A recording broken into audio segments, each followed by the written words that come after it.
When you think about the construction projects that are out there in the world today, one of the ones that are often repeated throughout the world is that of the skyscraper. These massive behemoths of buildings are not just landmarks in many major cities, they're major parts of both business and pride for certain nations. They'll even try and top other nations by building bigger and bigger ones. However, in Europe, despite it having a lot of major areas and cities, there aren't a lot of these buildings. Why is that? Allow us to tell you why Europe refuses to build skyscrapers. Number 4. The state of skyscrapers in Europe.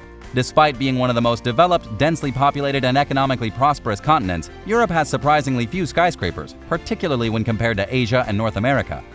Of the 218 skyscrapers constructed on the continent to date, 66% of them are located in just 5 cities: London, Paris, Frankfurt, Moscow, and Istanbul. So why have other major European cities not embraced the skyscrapers? How do they thrive without the significant inner urban space and floor areas that these clever structures provide? And is everything about to change in our increasingly urbanized world? Number 3. History over lavishness. When skyscrapers first rose to prominence in the 19th century, first in Chicago and later in New York, many European cities were already firmly established with grand historic buildings and public spaces that left little room for large new structures. Most of Europe's cities around that time were also more evenly zoned and were not facing the high demand for floor space in key districts that typically drive high-rise development. Additionally, as the power and influence of North America began to grow, a cultural rivalry emerged between Americans who saw Europe's class system as outdated and Europeans who saw some American ideals as eroding traditions and the European way of life. As a result, each continent became wary of adopting the other's concepts. While North America aimed to become the model for a new age, Europe sought out to preserve its heritage. While this explains why skyscrapers' constitutions didn't initially catch on in Europe, it doesn't explain what has held the continent back since. Number 2. The rebuild. In the wake of the Second World War, many thought European cities would modernize and replicate the skyscrapers that were rising across North America.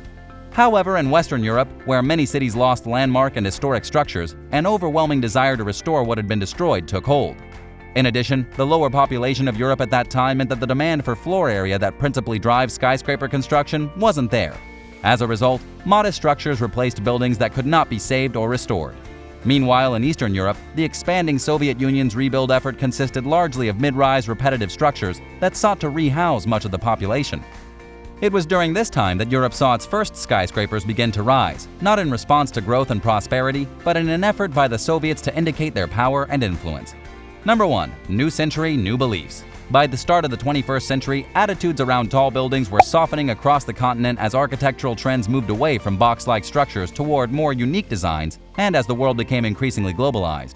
Since the early 2000s, major financial centers like London, Paris, Moscow, Istanbul, and Frankfurt have seen several skyscrapers rise as demand for commercial space in their centers has increased. By contrast, smaller European cities that have experienced more modest growth have turned their focus to the environment and improving living standards for citizens. In recent years, urban areas in Scandinavia and in Central Europe have consistently ranked among the highest in the world for sustainability, happiness, and well-being, while maintaining importance within their national economies. That's not to say that a skyscraper boom won't happen in Europe over time. But unlike many other countries, they have a bit of a clash going on with their desires, and that has led to various different looks in the nations for Europe. So what do you think? What do you think of this look at the various reasons why Europe doesn't have as many skyscrapers as the rest of the world? Do you think it's curious that they chose to go with the path they have? Are you actually one who wishes other nations would follow this path? Let us know in the comments down below. Be sure to subscribe, and we'll see you next time on the channel.